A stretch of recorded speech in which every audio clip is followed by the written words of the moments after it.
राम कृष्ण हरी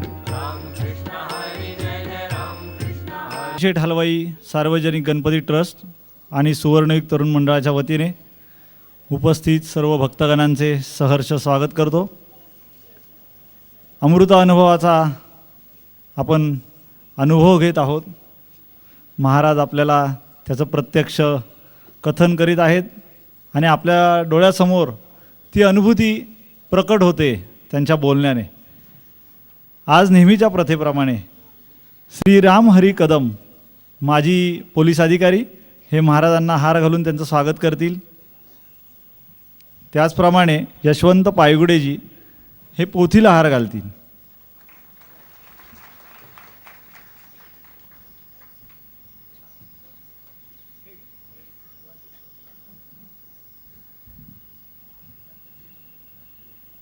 हृदय विठ्ठल श्री ज्ञानदेव तुकाराम ज्ञानेश्वर महाराज की जय. तुकाराम महाराज की जय. सद्गुरु दादा महाराज अप्पा महाराज की जय. ओम नमो ज्ञानेश्वरा.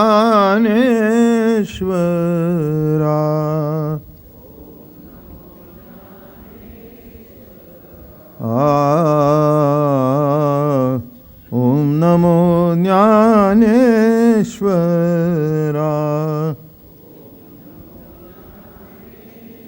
करुणा करा दयाळा तुमचा अनुग्रह लाधलो.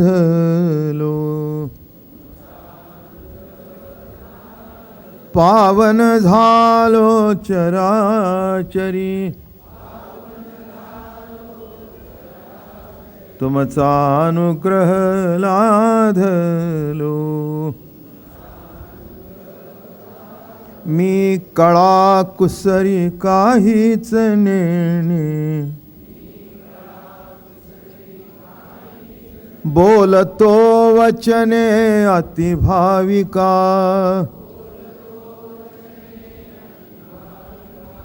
तुमचा अनुग्रह लाधलो. पावन झालो चराचरी तुमचा अनुग्रह लाधलो. एका जनार्दनी तुमचा दास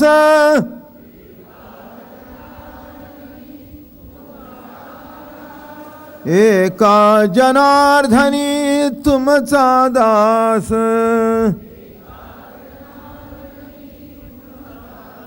त्याची आस पुरवावी तुमचा अनुग्रह लाधलो. पावन झालो चराचरी तुमचा अनुग्रह लाधलो. पुंडलिकावरदे हरिविठ्ठल श्री ज्ञानदेव तुकाराम ज्ञानेश्वर महाराज तुकाराम सद्गुरु दादा.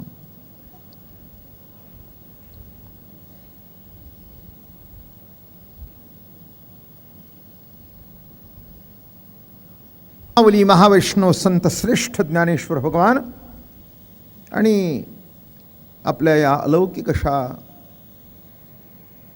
अनुभवजन्य ग्रंथामधून केवळ स्वरूपाची चर्चा करतात.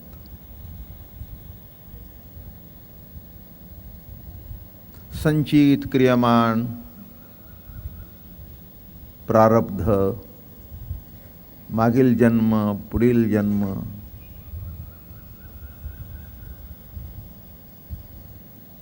अध्ययन केल्यानंतर त्याची काही फलप्राप्ती बरं का. गीतेचा पाठ केल्यानंतर काय होतं फलप्राप्ती आहे. काही प्रत्येक ग्रंथाची फलप्राप्ती आहे. याचं तुमचं जीवन हेच फलद्रूप आहे. तुमचं जीवन हेच फळ आहे. याच्यापेक्षा निराळं काही मिळवायचं नाही, प्राप्त करून घ्यायचं नाही. फक्त श्रीहरी तुमच्या रूपाने कसा प्रगट झालाय तेवढं बघायचं. आणि प्रगट झाल्यानंतर एवढंच कळायचं की तो आणि तुम्ही भिन्न नाही. नामे अमृतानुभव.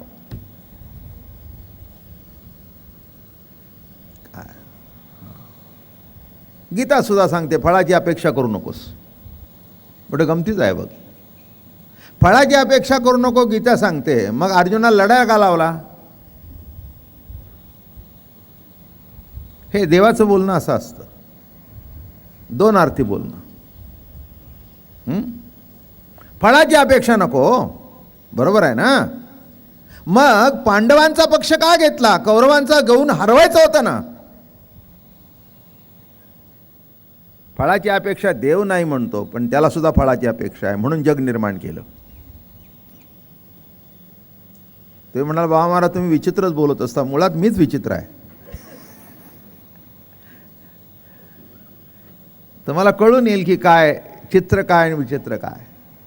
माझं बोलणं कळलं का? काय फळाची अपेक्षा करू नको म्हणजे काय? का रथ चालवायला बसलास? कशा करता रथ चालवायला बसलास? कशा करता लढायला लावलंस? समोर उभा राहिल्यानंतर अर्जुनाने रथाखाली उडी टाकली होती. मला काही नको आहे गीता सांगायच्या अगोदर त्याची तयारी झाली होती. पण फळाची अपेक्षा नको म्हणून अर्जुना देवो निसमाधी स्वयेची घातला महायुद्धी. पण ज्ञानेश्वर महाराज कौतुक करतात. पडी तो कृष्ण कृपानिधी ताट्यस्थ शिवोनिधी. त्याला ताटपणा येऊन दिला नाही आणि हातातला धनुष्यबाण खाली ठेवून दिला नाही. माझं बोलणं कळलं का? म्हणून इथे तसं काही नाही. धनुष्यबाण कोणी खाली ठेवला म्हणून त्याच्या मागे लागायचं नाही, कोणी घ्या म्हणून सांगायचं लागायचं नाही. स्वसुखाची गोडी काय आहे नाही का? प्रभूच प्रिय रूपाने कशी आपली प्रतिती घेत असतो अरे का? त्या संतांच्या प्रिय गोडीशी एकरूप होणं नामे अमृतानुभव सांगणं आणि अमृतानुभव ऐकणं. याच्यापेक्षा दुसरं काही नाही. चिद्विलासाच्या ठिकाणी कोणी पापी नाही, कोणी पुण्यवान नाही. पाप पुण्याच्या पलीकडे याचा परमार्थ आहे. पाप धुण्याकरता सुद्धा नाही. ते हरिद्वारला जा,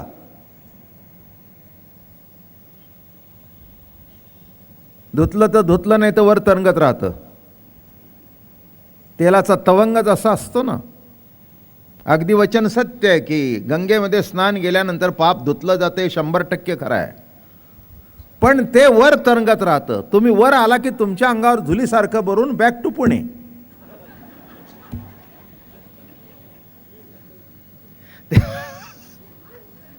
तेलाचा तवंग कसा असतो, वर तरंगत राखतो ना. सध्या बघा काय झाले त्या तवंगाने. बरोबर आहे ना? तुम्ही उठला की वर आला अंगावर. ते तुम्हाला सोडून जात नाही. म्हणून माणसं पाप धुण्याकरता जातात. तसं इथे पाप बीप काही धुवायचं नाही, आपल्याला काही करायचं नाही. श्रीहरीच्या स्वगोडीशी एकरूप होणं नामे अमृतानुभव. आणि म्हणून महाराज काल सुटता सुटता प्रवचन इथे आलं. सखा शब्द वापरला गुरुला. तू कोण आहेस? माझा सखा आहेस. सद्गुरुनाथ हे सखे आहेत नाही का? आणि म्हणून त्याच्यातून कालचं थोडंसं निरूपणाचा भाग चालू होता. मित्र कोण, जिवलक कोण नाही का? मी पंढरीला व्याख्या करत असतो बरं का. यात्रेकरी कोण, जत्रेकरी कोण, वारकरी कोण नाही का?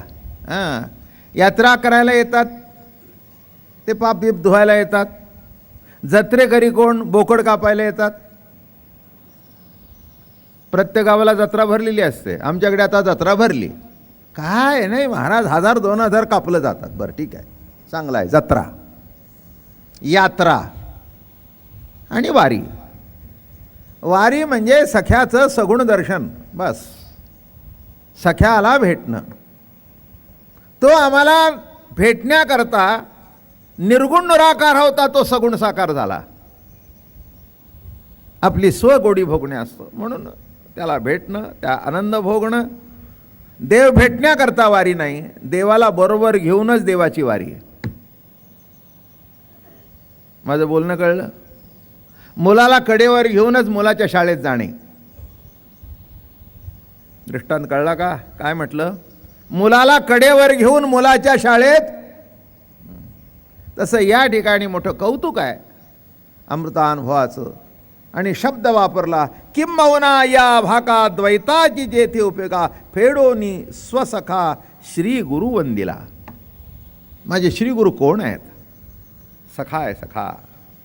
आणि म्हणून सख्याची व्याख्या करताना काल मित्र सांगता सांगता आपण प्रवचन आटपलं. ज्याच्याबरोबर सिनेमा बघावासा वाटतो, त्याच्याबरोबर भजी खावीशी वाटतात, बरं का. कुठच्या तरी गार्डनच्या कट्ट्यावर बसून गप्पा माराव्याशा वाटतात, टिंगल टवाळी करावीशी वाटते. असा तो मित्र कालांतराने बदलत जातात, संपत जातात. आयुष्यात कितीतरी येतात आणि कितीतरी जातात. मी शाळा सोडली आणि पुन्हा शाळेतला एकही मित्र मला पुन्हा आजपर्यंत भेटला नाही. आता त्यातले किती वर गेले आणि किती खाली शिल्लक राहिले कोणाला माहीत. आश्चर्य सांगतो मी. कधीही असं चुकून सुद्धा कधी गाडीत कोणी भेटलाय किंवा काही पत्ता नाही. शाळा सुटली, मित्र संपले, तेवढ्यापुरते मित्र असतात. मग ओघाओघामध्ये जमलेले मित्र निराळे, बरं का, जास्ती वाढवत नाही विषय. मग त्यातल्या त्यात मित्रामध्ये एखादा जिवलग असतो.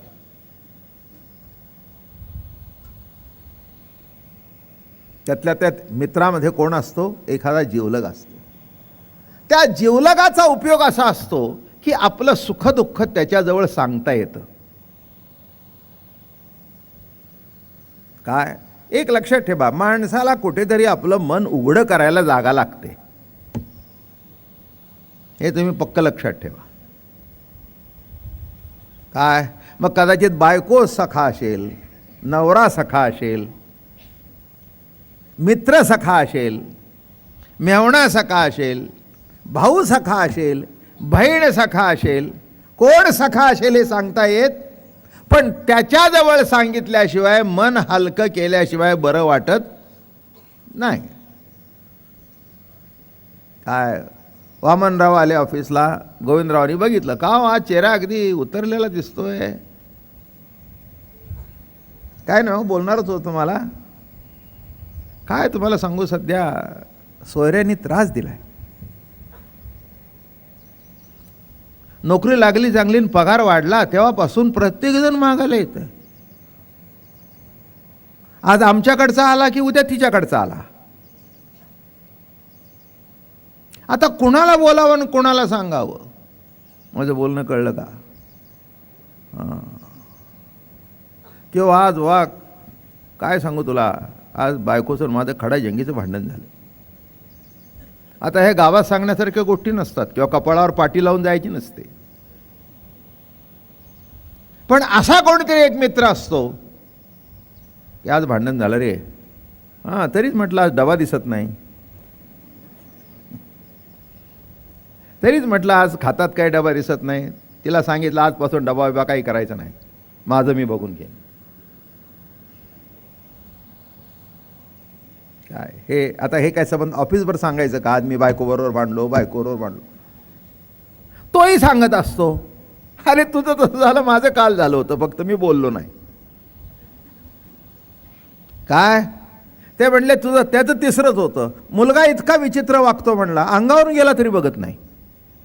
जिवलग. कळलं का तुम्हाला? हां. म्हणून असा जिवलग सुद्धा असावा की ज्याच्याजवळ आपल्याला सुखदुःखाच्या गोष्टी सांगता येतात. आणि सखा हा सगळं श्रेष्ठ आहे. त्याला काही सांगावं लागत नाही, नुसतं चेहऱ्याकडे बघितलं की कळतं की इथे काहीतरी बिघडलंय. तो सखा. तुका म्हणे सखे हरीचे ते दास, अहो सखे साजणी ज्ञानाबाई ओ हरणी. नाही का? सद्गुरुनाथ हे सखे आहेत, संत हे सखे आहेत. आपल्या अंतःकरणातली व्यथा त्यांना बरोबर कळत असते आणि कुणी काही सांगावं लागत नाही, न सांगता कळतं. माझं बोलणं कळलं का? तेव्हा सगळे काही सखे नसतात. जवळचे जरी वाटले तरी आपल्या वाईटात सुद्धा आनंद भोगणारे असतात. माझं बोलणं कळलं का? कशात आनंद भोगतात? आपल्या वाईटात सुद्धा. एखादे वाईट घडलं तर त्याच्यामध्ये सुद्धा आनंद भोगत असतात. ही जीवनाची मोठी गंमत आहे. आणि म्हणून महाराज म्हणाले सखे. कोण सखे? तर संत हे खऱ्या अर्थाने सखे आहेत. आणि म्हणून महाराज म्हणाले फेडोनी स्वसखा श्री गुरुवंदिला. असा जो माझा सद्गुरुनाथ सखा, त्या माझ्या सख्याला वंदन केलं. नाही का? मित्र रगड भेटतात, जीवलग फार थोडे भेटतात, पण सखे एखादाच भेटतो. नाही का? कृपाळ उदार माझा ज्ञानेश्वर, तया नमस्कार वारंवार. खऱ्या अर्थाने सखा. न पाहे याती कुळाचा विचार, भक्त करुणा करत ज्ञानाबाई. असा सखा. पांडुरंग सखा, सद्गुरुनाथ सखा. बरं का? ज्ञानेश्वर महाराज अर्जुनाचं वर्णन करताना फार मजेशीर करतात.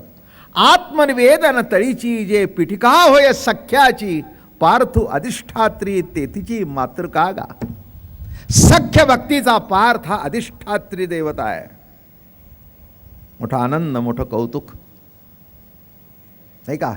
हो. म्हणून लाज वाटली नाही त्याचा रथ चालवताना. अर्जुनाचा रथ चालवताना अर्जुनाची घोडी धुतली अनंते, त्याची घोडी सुद्धा धुतली. काय लाज वाटली नाही? काय आपल्या सख्याचं काम करत असताना कधी लाज वाटत नाही, कारण ते काम वाटतच नाही. त्या कृतीतून सुद्धा प्रेमाचा साक्षात्कार होत असतो. काल शाळेतून मळून आलेले कपडे सबंध माती लागलेली, धुवायला घेतले. काय करावं कार्ट्याला? काय करावं कार्ट्याला? डाग निघता निघत नाही आणि श्वासाचीच हसते. किती सांगितलं तरी ऐकतच नाही. तितक्यात नवराला का ग म्हणला हसते? तुमचे चिरंजीव बघा म्हणले किती दिवसाला 2 कपडे बदलले तरी पुरत नाहीत. कौतुक. सखा सखा. पण मुलांच्या बाबतीत एक आहे, आपल्याला ते सखे वाटतात, त्यांना आपण वाटतो का प्रश्न आहे. माझं बोलणं कळलं का? आपल्याला ते सखे वाटतात पण त्यांना आपण वाटतो का, हा महत्वाचा भाग आहे. आणि दोन्ही पाडून जर सखा वाटला तर टाळी वाजली. नाही का? तसं या ठिकाणी असं होतं की ज्ञानेश्वर महाराजांनाही निवृत्तीनाथ सखे वाटत होते आणि निवृत्तीनाथाला सुद्धा ज्ञानेश्वर महाराज सखे वाटत होते. इतका सखा, इतका सखा, इतका सखा. आई वडील गेले बरं का? आई गेली, वडील गेले, त्यांच्या मागोमाग आई गेली. मातृत्व आणि पितृत्व एक रूपतेने भेटलं तो सखा. मी नेहमी सांगत असतो किती अवघड दिवस तो. निवृत्तीनाथ निघून गेले, आपलं विठ्ठलपंत निघून गेले. त्यांच्या मागोमाग काही दिवसांनी रुक्मिणी माता निघून गेली. डिटेलमध्ये गोष्ट सांगत नाही, ऐकली आहे आणि ऐकायची असेल ती इवले स्वरूप कॅसेट ऐका. ती पहिली कॅसेट माझी निघाली. झोपलेल्या बाळांना निरोप घेताना अतिशय दुःख झालं. फक्त निवृत्तीनाथांना उठवलं. निवृत्ती राजा ते म्हणे, आई एवढ्या रात्रीचं मला उठवलंस? म्हणे, बाळा चौघात मोठा तूच आहेस. माझे मालक गेले. धर्माने उगवलेला सूड होता तो, नाही का? काही कारण नाही, काही कारण नाही, नाही का? गुरु आज्ञेने संन्यास टाकला आणि ग्रस्त आश्रमात आले. आणि आले म्हणून आज प्रवचन चालू आहेत. कळलं का? आले म्हणून लाखो लोकांचा उद्धार झाला. आज वारकरी संप्रदायाच्या परंपरेमध्ये 20-25 हजार कीर्तनकार निरूपणकार तयार झाले. हे संन्यास टाकून पुन्हा ग्रस्ताश्रमात आले. ही त्याची फलश्रुती आहे, सद्गुरुनाथाचा आशीर्वाद आहे. म्हणून या संप्रदायाला सद्गुरूचा आशीर्वाद प्राप्त झाला, त्याच्या आज्ञेने घडलं. बरोबर आहे ना? मग ही 4 भावंडं झाली, मुलं झाली सुंदर. आणि विठ्ठलपंतांच्या मागे जाताना एक एक दिवस आईसाहेबांनी दुःखाने काढला. काय असतं, मुलं किती जरी असली तरी शेवटी पती पत्नीमधलं सख्य हे अतूट असायला पाहिजे. असतं असं म्हटलं ना मी, असायला पाहिजे असं म्हटलं. बरं का? दोघांनाही असं वाटलं पाहिजे की एकाशिवाय एक असू नये. हा सुद्धा अमृतानुभव आहे, नाही का? जीवशिवाचं ऐक्य कळणं, सद्गुरु शिष्याचं ऐक्य कळणं आणि पती पत्नीतलं संसारातलं ऐक्य हा सुद्धा अमृत अनुभव आहे. आणि मग तिथला जो अनुभव आहे तो अलौकिक आहे. आणि म्हणून कसं राहावं आता? कसे तरी दिवस काढले, पण अति